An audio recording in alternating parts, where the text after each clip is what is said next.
बिस्मिल्लाहिर्रहमानिर्रहीम। अस्सलाम वालेकुम नाज़रीन, वेलकम टू माय चैनल। नाज़रीन, टिप्स की दुनिया में चाहे आप बिगनर्स हों या फिर एक्सपर्ट्स, किचन के कुछ टिप्स आपके खानों को और भी ज़्यादा बेहतरीन बनाने में मदद ज़रूर करते हैं। क्या आप भी इस तरह के कुछ स्मार्ट टिप्स की तलाश में हैं? तो आज के मेरे ये सारे टिप्स सिर्फ आपके लिए हैं। ये टिप्स आपकी एनर्जी और वक्त दोनों को बचाकर आपके खानों को और भी मजे के बना देंगे। तो चलें बढ़ते हैं अपनी पहली टिप की तरफ बिना टाइम ज़ाया किए।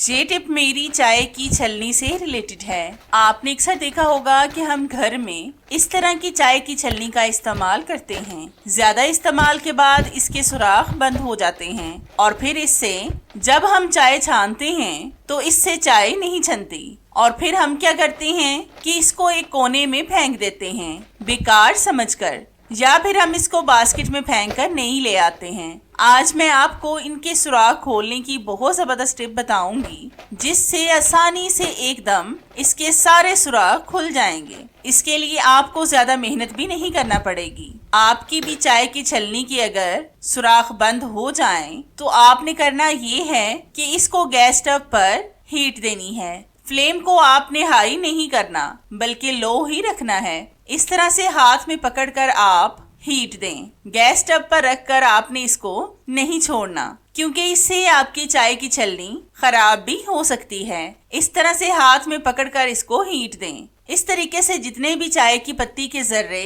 इस छलनी में फंसे होंगे वो जल जाएंगे। हमने इसको हीट दे दी है। अब हम लेंगे एक टूथब्रश जिसके साथ हम दांतों को साफ करते हैं। इस ब्रश के साथ हम अच्छी तरह से रब करेंगे। मैंने इस ब्रश को अलग से रखा हुआ है किचन की छोटी मोटी चीजों को साफ करने के लिए। तो आप देख सकते हैं कि इस छलनी से कितने ज्यादा जर्रे निकल रहे हैं और आप देखें कि चाय की छलनी कितनी ज्यादा साफ हो गई है। अगर आपकी भी चाय की छलनी में बहुत ज्यादा जर्रे फंसे हैं तो मेरी इस टिप को फॉलो करके आप अपने बहुत से पैसे जाया होने से बचा सकते हैं। तो है ना कितनी जबरदस्त और आसान सी टिप। ये टिप मेरी आपको कैसी लगी मुझे कमेंट्स में लाजमी बताएं।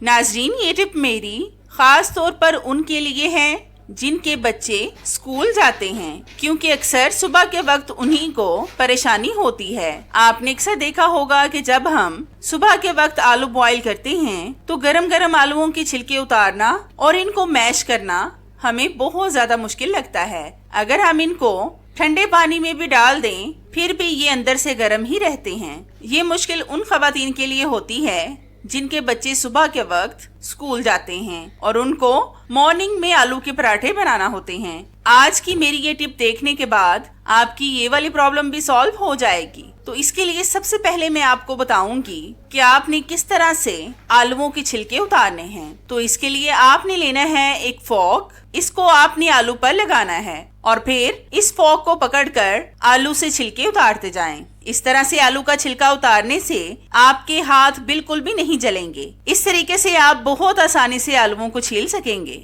चाहे वो आलू जितने भी गर्म क्यों ना हो।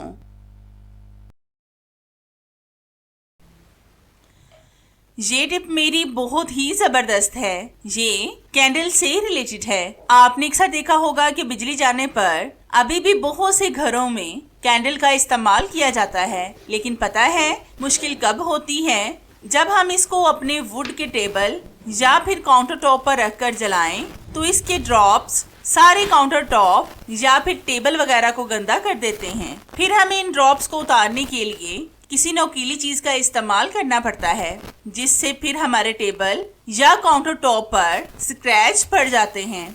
आज मैं आपको ऐसी जबरदस्त टिप बताऊंगी जिससे आपका काउंटर टॉप स्क्रैचेस पड़ने से महफूज रहेगा। तो इसके लिए जब भी आपने कैंडल को जलाना हो तो उस जगह पर पहले अच्छी तरह से ऑयल लगा लें। ऑयल आप कोई सा भी ले सकते हैं जो आपके घर में मौजूद हो। मैंने सरसों का तेल लगाया है। अब आप इस जगह पर कैंडल को रख कर जलाएं।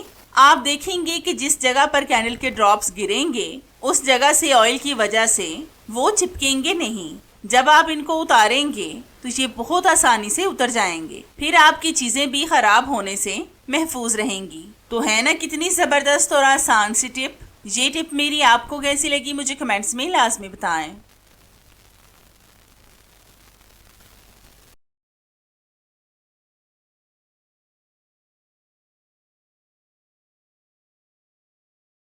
आज मैं आपको ऐसी जबरदस्त टिप बताऊंगी जिससे अब आप इसको बिल्कुल भी नहीं फेंकेंगे। तो इसके लिए आपने लेना है कोकोनट ऑयल, मतलब नारियल का तेल। इसको आपने गैस स्टव पर हीट देनी है ताकि ये मेल्ट हो जाए। अगर तो आपके घर में ड्रॉपर वगैरह है तो वेल एंड गुड, लेकिन अगर आपके पास नहीं है तो मेरी तरह चम्मच पर थोड़ा सा ऑयल डालें और इसके साथ ही लिप ग्लॉस में डाल लें। आपने बहुत ज्यादा ऑयल नहीं डालना, बस चंद ड्रॉप्स ही डालने हैं। चंद ड्रॉप्स ही काफी होंगे। ऑयल डालने के बाद आपने इनका कैप बंद करके अच्छी तरह से शेक करना है। आपने सिर्फ 1 मिनट तक अच्छी तरह से शेक करना है कि ऑयल लिप ग्लॉस के साथ अच्छी तरह से मिक्स हो जाए। अब मैं आपको इसको अपने हाथ पर लगाकर दिखाती हूँ। तो ये देखें, ये हमारे जबरदस्त से लिप ग्लॉस बनकर रेडी हो चुके हैं। पहले ये मैट लिप ग्लॉस थे, अब ये शाइनी ग्लॉस बन चुके हैं। ये टिप मेरी आज आपको बहुत ज्यादा फायदा देने वाली है। आपने अक्सर देखा होगा कि जब हम सेफ्टी पिन को किसी कपड़े वगैरह पर लगाते हैं तो ये अच्छी तरह से नहीं लगती, मतलब कपड़े के अंदर नहीं जाती।